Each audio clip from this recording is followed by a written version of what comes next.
All right, so today we're going to be talking about Nationals decklists. With some Nationals taking place in the last couple of days, I'm so hyped that we already have some lists we can discuss. Of course, Cyberstorm Access is also legal. There is no ban list, but I don't really care at this point. You guys probably don't either. It's really whatever. Some Nationals are probably going to be played under this list, some under the next one. However, like I said, we have deck lists, and please let me know what you think of these lists and also what you're going to be playing at Nationals, what your thoughts are about the format and all of that. And if you like this video, please make sure to like it. It really helps the channel. And of course, share your thoughts, like I said. So going into the deck lists, we have a lot of Super Heavy Samurai. So this is saying something. Super Heavy Samurai is most definitely going to be a threat. And for this first one, I decided to talk about the Super Heavy Samurai Orcust, Israel's second place. And that actually took place yesterday. And this person managed to get second place with an Orcust package. So the entirety of the list is like fairly standard. You have the Super Heavy Samurai package, you have different hand traps, and then you have this Orcust lineup, which basically just gets you to Babel and it gets you to Ascend with Dingirsu during the opponent's turn. And it's an additional type of disruption.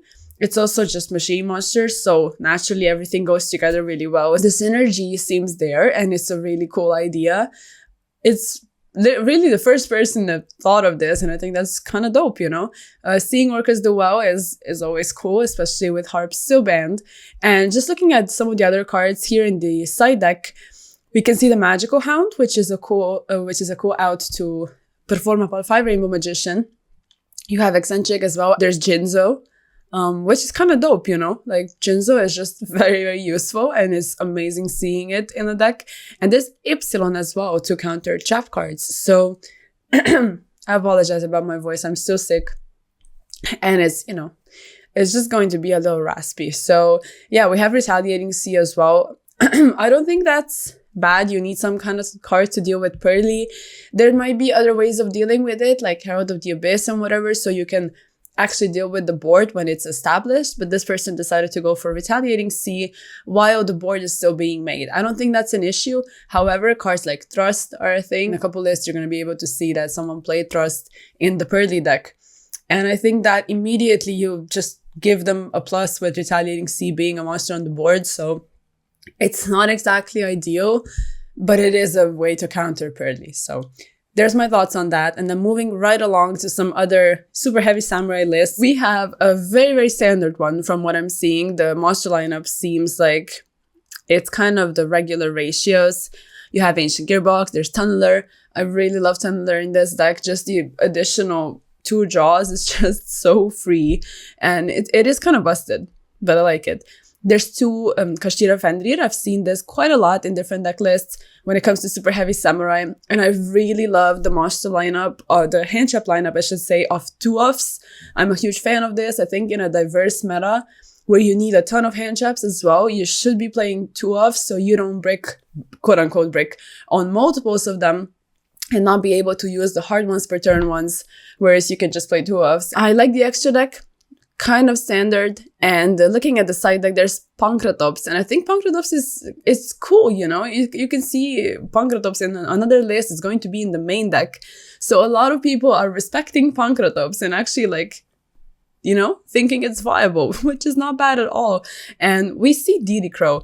I'm not against that. There might be some other hand traps that are a tiny bit more impactful, but you still have a ton of them in the main deck, so at this point, what are you really going to side? If not DD Crow, there's the option of playing Ghost Belt or Mourner. I don't think it's a bad choice right now. But I really love how the side deck, respects other matchups, with Bishios. And that's also another trend we're going to be seeing. We can actually just move along. There's no Bishios in this deck in particular. However, they're really good against it. So I think right now, like I keep saying, in a diverse meta, you need a ton of different things. So siding Bishios, I think, is a really smart choice. And when it comes to this deck, I am very sad to say that I forgot the name of the spirit monster. However, I will put it up on the screen so you can see. But this person decided to play the package of the 3 spirit monsters, which are able to be an additional normal summon for you to get to your rank 4s very easily. However, they do not play the other one, which basically can be normal and then searches this one. So I kind of understand this. You have some normal summons that you want to commit to in this deck. So then you can just have this Spirit Monster as an additional extender, as opposed to playing both of them and then really committing your normal summon to the other Spirit Monster. It makes sense. I like it. It's interesting seeing Book of Moon, because usually Mathmech is known for a ton of hand traps. However, they have a lot of them already. And especially in a deck like Mathmech with Small World, you really need specific cards. So yeah, like Book of Moon, it's interesting. It's really busted against Kashira. And I like it. Super Factorial. Insane card. I don't even want to talk about it. It's kind of too busted. No Desires in this deck though. Some people play it, some people don't. I don't really want to elaborate on it too much because I'm not exactly a person that's testing Mathmech. I'm not a huge fan of the deck. However, Desires is another option if you want to up the consistency even more. And then I really like in the extra deck how Mathmech just plays Linguribo just because. So inherently they have an out to the Ibli lock, which right now I think is a really smart choice to play Ibli if you can do it in either Kashira, Sprite, something like that. Because in a diverse meta, like no one is going to be prepared for every single thing and you can really catch the opponent off guard. And yeah, I really, really like this. We have Gamma Kurikara is in a ton of different lists. It's really busted right now. And it's here in the side deck. There's Anti-Spell, Herald of the Abyss. Just looks like a really clean side deck. I really like this side deck. And moving on to another Costa Rica national list, which is Trap Tricks. Now, I really like seeing Trap Tricks do well. I kind of dissed it in my best decks tier list where I said it's not as great. But it's nice seeing it. It's really, really nice seeing it in Top Cut. Like, this deck is just kind of weird because it's not exactly a trap deck, not exactly a combo deck. But yeah, the trap lineup I really, really like. I think in this deck, you need to play a ton of different whole trap cards as opposed to multiples of them. So you can really decide in that particular situation which one you want to utilize. As for the lineup of monsters, it's fairly standard. There's a couple hand traps as well.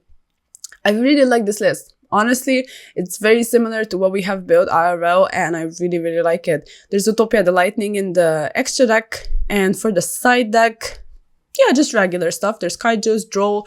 Droll is kind of weird in trap decks overall because you can't really rely on OTK in the opponent if you Droll them. However, in this deck, it actually makes sense because the deck is able to OTK and it's not this standard trap deck. And then we have Portugal Nationals Castira. So from what I'm seeing, just quickly glancing over the list, seems very, very standard. But usually Castira played a ton of different power spells, and right now this is just hand trap Castira, which I'm not against. It's not bad. There's Ash, we're respecting Branded and stuff like that. There's also Shifter, which is amazing. Gamma, which is probably like the MVP of this format. Gamma is so busted, especially because a ton of decks are actually able to utilize it in the main deck and bait the Ash or whatever out or a draw and then use Gamma. There's also one of Mourner. There's Impermanences. Yeah, I mean, I like this list. Looks consistent. Looks good. Extra deck. We have Omega in the extra deck. Other things are just very, very regular Kashira stuff. And then we have the side decks. So there's a couple power spells over here. We have one of Enemy Controller. There is one Change of Heart. There's the Trap card. I mean, the Appointer is fine, right? It's only a one-off, so why not put it in your side deck? I'm not opposed that. And then we have Draw again. Like, I think this card has to be in your list. One way or the other, you need to play it in main or side. It's just way too busted. There's also Ghost Bell. This one might not be as impactful. However, there is a ton of applications for it. You have Super Factorial. Horrible card. You have Super Factorial. You have the Labyrinth deck, of course. It's not bad against that deck. And there's multiple other things that are able to be hit by Bell. Even if it's not the most impactful card, it's still useful if you already play a ton of different hand traps, because this person does play them. At this point, they would only have to include like Nibiru and Veiler and just be good. Maybe Ogre. Ogre is something that they could probably consider because it's not bad at all. Against this next deck, actually, that we're going to be talking about, which is Super Heavy Samurai, Ogre is kind of nice. And against Pearly, it's not bad. You can use it against my friend Pearly. You can also use it against the Pearly monsters, but then you kind of need to cross your fingers and pray that they don't have happy memory. So there's that. But I don't think the card is bad. In this deck, we can see that they're playing Gamma, which is very standard for the Super Heavy Samurai deck, especially if you don't want your Vakaushi to be hit by Ogre, because you don't have any monsters on the board at this point if you're going for that kind of combo. So Again, one of the decks that can really utilize Gamma, and 2-ofs of hand traps again, which, like I said, huge fan of. Really like this list, actually.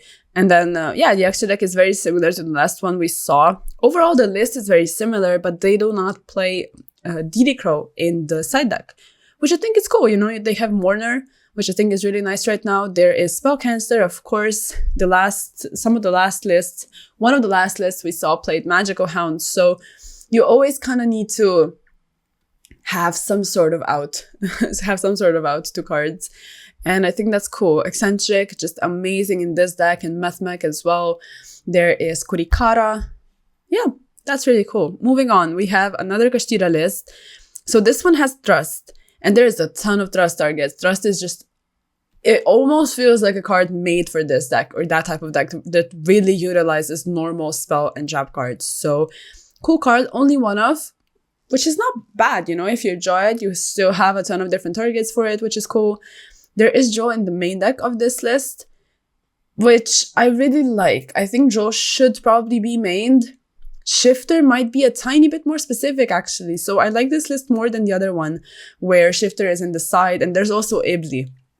Like I said, if you can utilize the lock, you probably should do it, because realistically, the only person going to play around it is a Methmec player you're going to encounter, because they already played the Linguribo.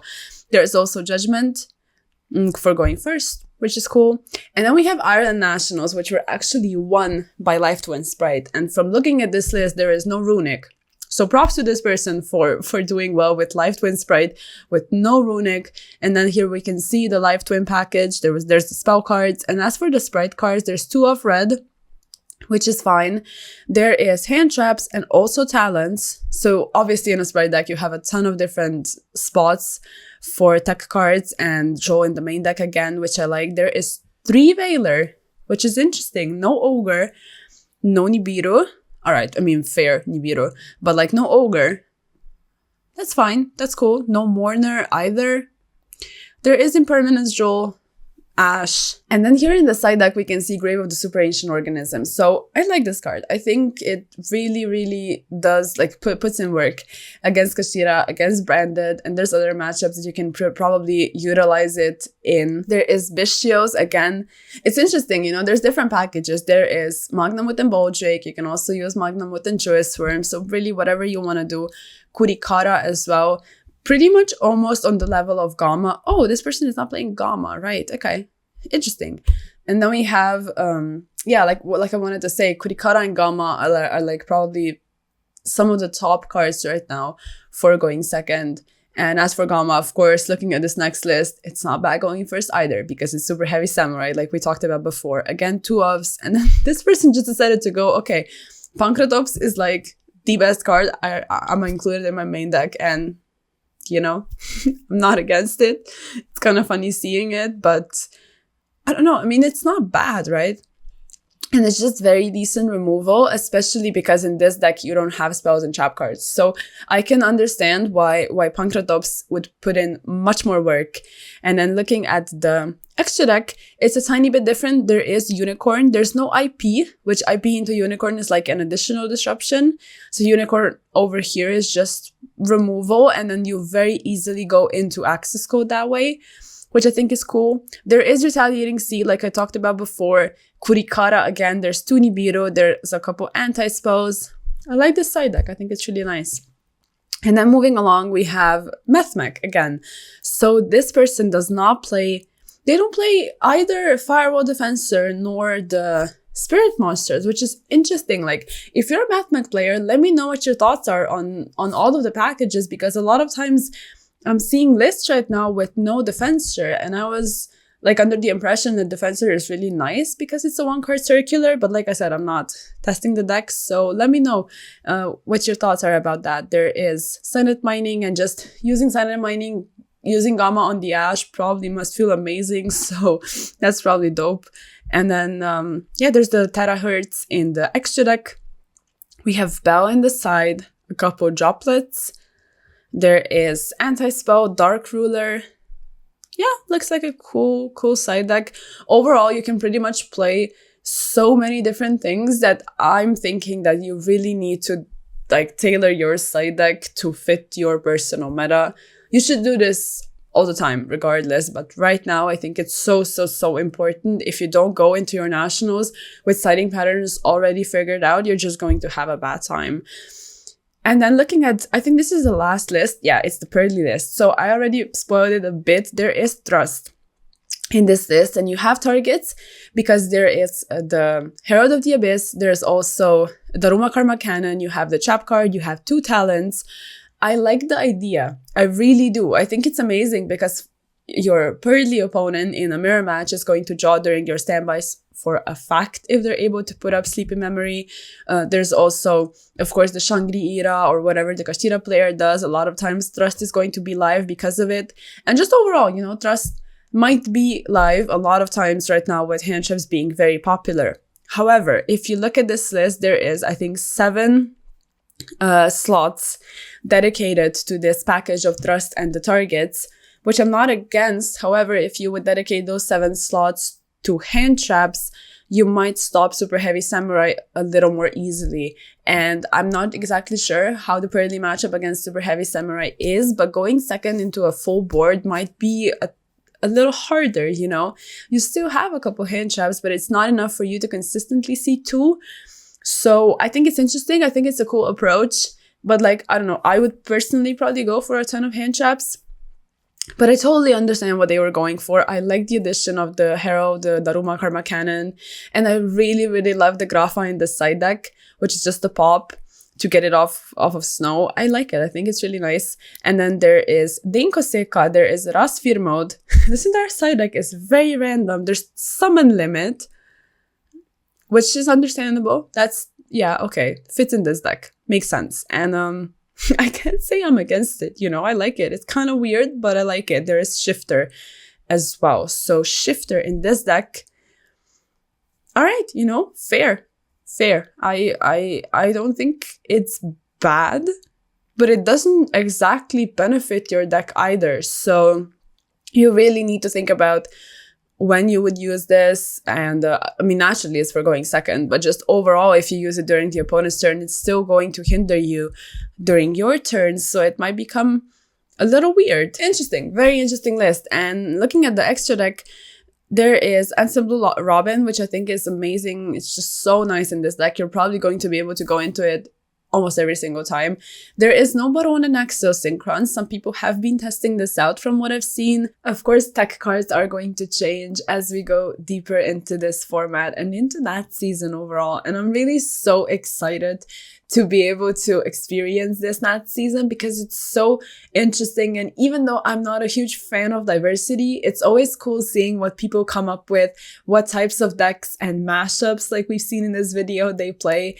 And just overall, it's going to be kind of weird getting a ban list in the middle, having some events with this list, some events with the new one.